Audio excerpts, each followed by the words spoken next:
Hey guys, Evans with Z111 here today, bringing you a video on Tonkor, the new grenade launcher that's grenade manufactured, and this weapon, I'm going to say this now, this weapon is going to be nerfed. Like, that's my opinion, I could be wrong, but I have used this weapon, it's now level 30, it's got a catalyst in, and it is fucking incredible.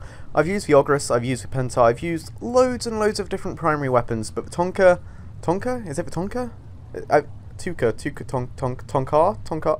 I forgot my name of it already, but either way, it's incredibly powerful. And I cannot wait to show you... Tonkor, that's it. I can't wait to show you guys how powerful it actually is. So, to show you, I've done a tier 3 survival mission, and, why didn't I not rotate that the other way? And basically, this weapon, it is a double barrel grenade launcher, like that, and I've got multi-fire added, so it's firing about 2 grenades at once. And the grenades will explode either upon impact or upon settling for about, I don't know, 5 or so seconds. And basically, well, what's great about this weapon is the damage. It starts with a greater innate damage than both the August and the Penta, and then it starts with blast damage. So if you give it blast mods, like this, then and Firestorm, which increases the explosion size, then you are going to be doing incredible amounts of damage in a huge area. And I've also added the fast hands, so I can reload pretty fast. This is how fast I'm reloading. And so that means I can fire 2 shots roughly every 3 or so seconds. And then you saw how much damage it did. If you combine that with like Rhino's Roar or whatever, it does incredible amounts of damage. I'd say the main problem with this weapon is actually the ability to aim it. Because the grenades, yeah, they have a nice arc and everything, but I don't know. They kind of... Oh, Jesus Christ. That's a feature I need to talk about in a moment. They have a... they're very narrow. If you hold right click, then you get a little aiming arc. But even this, it doesn't seem too accurate. Like, there, it should be firing through the door, but you can see it drops by the steps. So aiming this thing is pretty damn finicky, and you do get used to it eventually. But as soon as you do get used to it, it is well worth the damage that it can output. And I was doing a tier 4 defense mission with this, and even by wave 20 I was one-shotting about 10 or so enemies in like a little group, and that includes the heavy gunners and the ancient healers. It just does so much damage. I've seen it critting up to 500k, I think. I might have even got more than 500k, and that's without all the crit modifiers like the hammer shot one, and I don't know why I stuttered on hammer there, but without hammer shot. I haven't gone a completely crit build, I haven't gone a complete damage build, I haven't even got max duration or anything on this. I've just got a kind of mix of everything. I've got fast hands, I've got firestorm, I've got a crit damage increase mod, so this does, every time it crits it does 5 times the amount of damage, and the crit chance is innate at around 30 right now. I haven't added any mods for that. And then the status chance has been buffed by the fire and the cold mods I've got on, the fusion ones. So I'm doing a lot of blast damage combined with a, I don't know, rank 6 or so duration and fast hands, and I've pretty much reached cap. Now I should mention, just because I like being transparent with my audience, I managed to get this weapon day 1 access with Warframe, because I'm now an official fan channel. Every time they do a 10.0 reinforcements update, they basically give it to me for free. So the 2 new ability augments, they've given me those, and this weapon, they gave me that, and it had a catalyst included, which is great. So thank you DE for doing that. That's bloody awesome of you to be able to do that. So whilst everyone's off playing the event and waiting for their Tonkors to build, I've got mine, and I think it's about time I talk about this, because this weapon has another ability. Basically, the grenades, I'll fire them there, and then they'll settle on the ground, then if you walk over them, it launches you in the air. So basically, not only is this weapon an incredible grenade launcher, but it's got Excalibur's super jump. In fact, no, not super jump, because if I can find a friend of mine, where have they all gone? They are down here apparently, but I didn't see any. Where are my allies? Okay, I'll go. The Frost shall be my victim. What it can do is also launch allies. Now this includes people who are hacking stations. It can include macers who are using their Peacemaker ability. It can include down people. So it's it's an interesting weapon, to say the least. It's incredibly powerful. It's relatively cheap to make. It costs 2 argon crystals, it costs some cryotic, and I believe 200 or so oxium. So it does require rare resources, but it doesn't require any kind of alternate weapons or anything of the sort.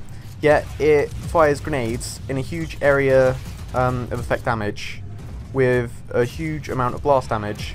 And yeah, to be honest, the only dislike I have towards this weapon, other than accidentally bouncing when I don't mean to, is is the aiming, because if there are enemies at long distance, then it's going to be very hard to hit them.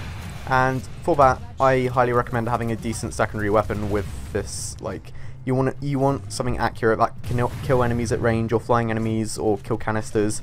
So personally, my choice is for Active Ballistica, because it has a fast fire option if I need it. It does a lot of damage, and it also has a long range dart, and you can fire fast, you can charge it. It basically does everything that the Tonkor can't. Now, the only I don't know if this is a problem or not. Basically, the Tonkor starts with the lowest ammo capacity of all the primary weapons, so that could be seen as a problem for some people.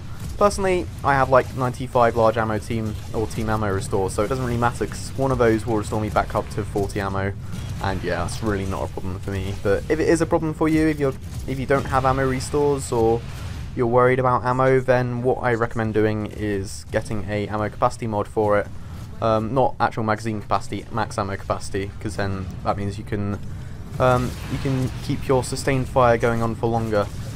I wonder how this works with shooting gallery and ballistic battery. I'm curious to try that out. If I charge ballistic battery and fire one of those, I want to see how much damage it does. That T4 defense mission I mentioned, when I was critting for 500k, I was doing that with a Rhino using Raw and a Mirage using Total Eclipse. So there were damage modifiers there, I should mention, but basically the weapon has the potential to do that much damage, and therefore I felt the need to mention it. Obviously it's doing less damage now because I haven't got the damage modifiers going on, but it's still doing an incredible amount of damage, and it's still clearing up enemies fairly easily.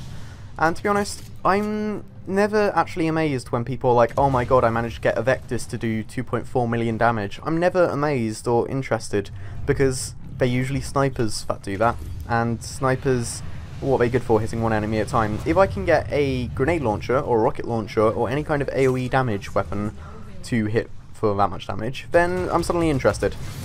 And that's why I am actually blown away by the Tonkor, no pun intended, because of the amount of damage it can do. Right, let's see if I put on shooting gallery and use my ballistic battery, and how much is that going to do? Okay, was that 21,000 or 210,000? I'm not 100% sure. Not as much damage as I expected, I won't lie. But yeah, I just crit for 37k there, so I think it must have been more than that, because I swear ballistic battery is meant to quadruple the damage of whatever shot you charge it for. Anyway, yeah, I feel like the Tonkor is definitely up there with my favourite weapons. I feel as though it's better than Penta, just because the Penta never really... Like, I enjoyed the Penta, don't get me wrong, but I prefer impact explosions. Therefore, like, the Ogris would be my next go-to, but the Ogris you have to charge the attacks, and I don't like having to charge attacks, so this is a good mix between the Penta and the Ogris. You don't need to charge attacks, but it has the impact explosive damage. And I can't wait for DE to add the sticky bombs mod, because they have said that is going to be added. They said that for the Penta though, which was a long time ago, but I'm assuming if they release it for the Penta, which they will soon enough, then they will also release it for the Tonkor, and I'm looking forward to that, because sorry about that, friend. It means these won't be bouncing as much, and I think they will be easier to hit if you can get sticky grenades on these, but then you might just get a load stuck to walls. So, I'll try this once more, and 97,000 damage, that's a bit better, I'm a bit happier with that. But there you go, I wanted to make this video to show you guys how amazing this weapon is and how much I'm enjoying it. And yeah, I also actually need to thank it, because I'm like giving a shout out to my gun here. It got me a IMAT T4 defense mission at wave 20. I got a Loki Systems blueprint, which is like the most expensive void item you can get. I sold it for 140 plat, which I'm really happy about. So that was all made possible with a Tonkor. Thank you very much, friend. I really am thankful. And fucking nullifiers. That is one of the Tonkor's enemy, I'll be honest. I just did a double bounce and that was cool. But yeah, rocket jumping is very much possible. It's hard to do, but it is possible if you work out the trajectory properly, and sometimes it just likes exploding for no reason, but a lot of the time you can manage to do it. Obviously it's not a high jump and you could just do that instead, but it's still fun nonetheless just to be bouncing around. Replaces Valburn's bounce and Excalibur's super jump, as I've said. But yeah, this being me, Evans with Z111, please leave a rating if you enjoyed this video, and let me know what you think of a Tonkor? Yeah, I actually got the name right this time. Also, let me know if there's any other, or what you want to see. Do you want to see the newer events? Do you want to see the new Necros ability augment, or the new, what was the other one? What is the other ability augment? I think it's Mirage. I could be wrong though.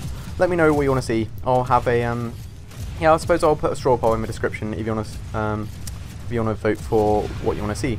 But yeah, this is me, Evans with Z111. Please rating if you enjoyed this video, and this is me out. Peace.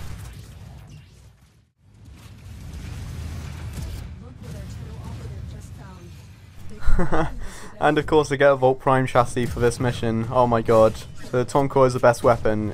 Confirmed, it increases your loot chance.